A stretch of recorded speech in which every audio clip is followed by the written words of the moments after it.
es no solamente actual, urgente, importante, para ver más allá de nuestras narices, y perdón por decirlo así, porque muchos nos enfocamos en el ruido interno, el ruido doméstico, el ruido al interior de México, y cuando el presidente Andrés Manuel López Obrador, cuando los que defienden la cuarta transformación hablan de soberanía energética, salen los neoliberales y salen los que defienden los intereses inconfesables a ridiculizar, a caricaturizar, a desestimar, a subestimar el concepto.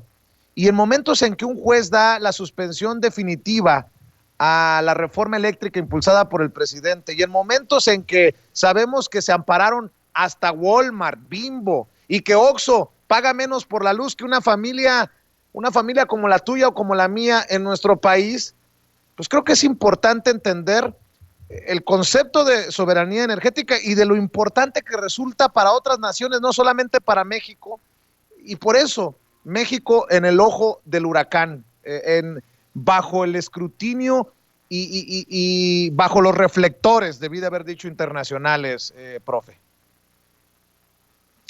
Mira, aquí tenemos también nuevamente un problema estructural y varios problemas coyunturales que se vinculan al mismo asunto. ¿Cuál es el tema estructural?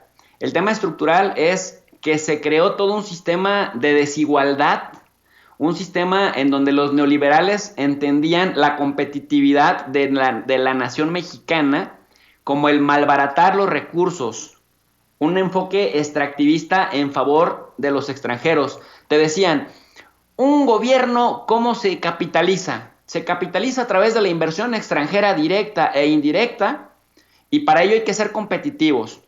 Y hay que prácticamente darles incentivos fiscales, o sea, que no pagaran casi impuestos. Darles facilidades para que su inversión fructifique en el menor tiempo posible y que se puedan quedar. Y tú te preguntabas, ¿pero por qué? Es que la finalidad, decía gente como Leo Zuckerman, es que la finalidad es de que generen empleo y eso trae al país pues bastante tranquilidad.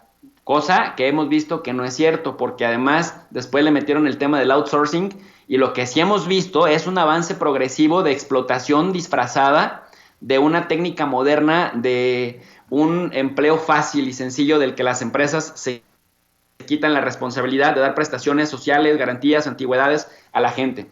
Y por otro lado decían, pues entonces el gobierno se tiene que endeudar y decían ellos, la deuda no necesariamente es mala cuando la deuda se consigue para reinvertirse en rubros que detonen la economía nacional. Pero resulta, y aquí viene la trampa, que estos, póngamele aquí el bip, que estos aconsejaban a gobiernos neoliberales de que se endeudaran. Cuando los gobiernos neoliberales se endeudaban, entonces te aplicaban las recetas del consenso de Washington. Recuérdate que estas recetas del consenso de Washington se dieron en el año 90, pero toda la década de 1990 tuvieron efectos y consistían en las recetas que el Fondo Monetario Internacional, el Banco Mundial, el Banco Interamericano de Desarrollo y la Reserva Federal del Tesoro de Estados Unidos, más el Departamento del Tesoro, decían que eran los lineamientos que un país tenía que cumplir para poder tener acceso a crédito internacional. Y bien inteligentes, que es un poco lo que están haciendo algunos laboratorios ahora con países del Caribe, de África y de Asia Central, en cuanto a darles vacunas a cambio de que acepten modificar sus constituciones a través de reformas estructurales. Y aquí viene la trampa.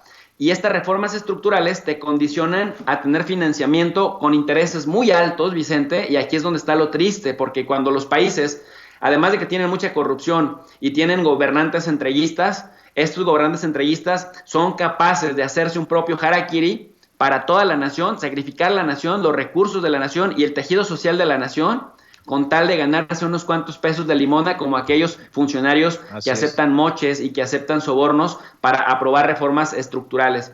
Entonces, no es casual los intentos de Fox, los intentos de Calderón, los intentos de Peña Nieto, que al final con Peña Nieto sí salió adelante con el pacto contra México, estas reformas estructurales entreguistas a los particulares, pero también a los particulares extranjeros.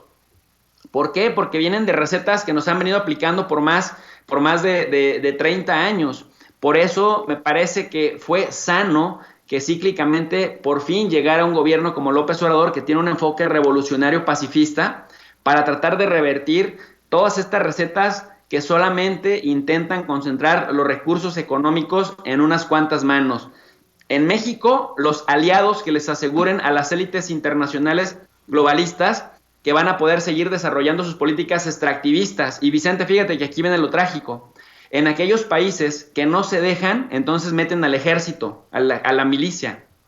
Y en aquellos países como México, que tienen a élites entreguistas, como lo hemos visto con los prianistas, entonces lo que te meten es un ejército de calificadoras que a veces son hasta más peligrosas para decirte más o menos cuando tienes triple A, doble A, B, W, para decirle a la gente qué tan confiable eres para invertir en tu país, de tal suerte que el ciclo se cierra, porque entonces tienes un montón de inversión extranjera directa con incentivos fiscales que hace que incluso Walmart llegue a pagar menos luz que tú y yo o nuestra familia en nuestras casas comunes. Pero por otro lado, también cierran el ciclo porque no solamente se aseguran de que sea coyuntural, sino que además con reformas que le llaman ellos estratégicas, reformas estructurales, como la energética, como la reforma fiscal, como la reforma política, como la reforma educativa, como la reforma laboral. O sea, se aseguran de que desde todos los frentes los países con élites entreguistas prácticamente arrodillen a la nación entera y lo pongan al servicio de estos intereses. Por eso no es tan fácil, ni tan sencillo, ni tan rápido que un gobierno que tenga un enfoque centrado en el Estado y en la sociedad venga y haga cambios profundos de inmediato, porque esto que hacen las élites entreguistas junto con los organismos financieristas globalistas es crear políticas de hechos consumados a través de estas reformas estructurales para evitar justamente que cuando se les cambie la situación, un gobierno que piense en el pueblo, que piense en los pobres, que piense en la nación desde un enfoque patriótico y nacionalista, les cambie la jugada. O sea, es muy difícil revertir. Por eso es que incluso ayer en la conmemoración del año número 83 de la expropiación petrolera, tú escuchaste, bueno, lo escuchamos millones de mexicanos, que incluso el presidente López Obrador, siendo tan nacionalista y siendo un crítico abierto de la reforma energética de Peña Nieto, dijo, pues ni modo, no tenemos condiciones, vamos a respetar lo que se haya, el contenido de esa reforma energética, pero ya no vamos a dar más concesiones ni más contratos leoninos. Pero la primera parte de la frase fue fue clave para entender esto que estoy comentando. Incluso un presidente como López Obrador no puede revertir esos daños estructurales que las élites entreguistas hicieron.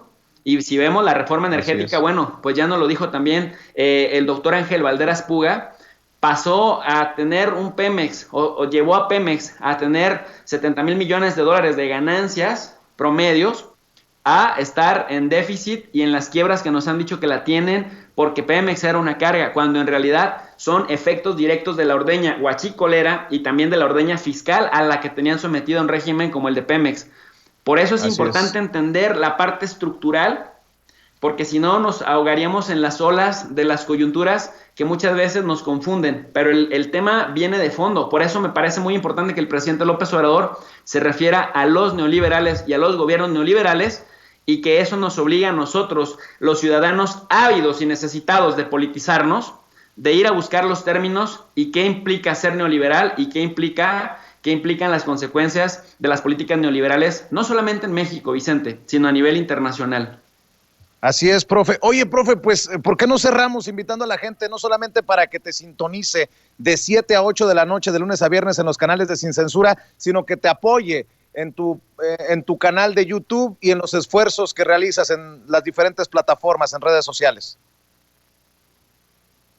Pues sería fascinante que la gente de Sin Censura, que siga teniendo ímpetu y ganas de seguirse politizando sanamente, aprendiendo terminología de relaciones internacionales, vaya al canal de Tu Profe de RI. RI significa Relaciones Internacionales, en donde impartimos cursos gratuitos de geopolítica, organismos internacionales, teoría de relaciones internacionales, escenario regional del Medio Oriente, y además tenemos un extra que casi ningún otro canal tiene, que les ponemos la lectura, les ponemos el material gratuito con el que pueden complementar la exposición oral del profesor. Transmitimos de lunes a sábado a las 10:45 de la noche y la gente se lleva un buen sabor de boca. Vicente, somos el canal académico que la gente quiere, que la gente necesita, pero que no sabe que existe. Así que por eso te agradezco mucho la difusión. Y también quiero invitar a la gente a que nos acompañen esta noche a las 7 en Sin Censura Internacional, porque vamos a poner la víbora a chillar, Vicente. Tenemos temas, Corea del Norte ya se convirtió en un dolor de cabeza para Estados Unidos, ya le contestaron. China está muy enojada por cómo los trataron los estadounidenses en Alaska el día de hoy. Y bueno, pues vamos a hablar también de la detención de La Güera, la autora intelectual del asesinato de los israelíes en la Ciudad de México. Así que bueno, tenemos un montón de temas internacionales que la gente va a disfrutar muchísimo y bueno, pues también le damos contenido académico. Profe, te mando un abrazo, gracias como siempre y estamos al pendiente. Muchas gracias y buena tarde. Gracias, es el profesor Jesús López Almejo hablando con nosotros.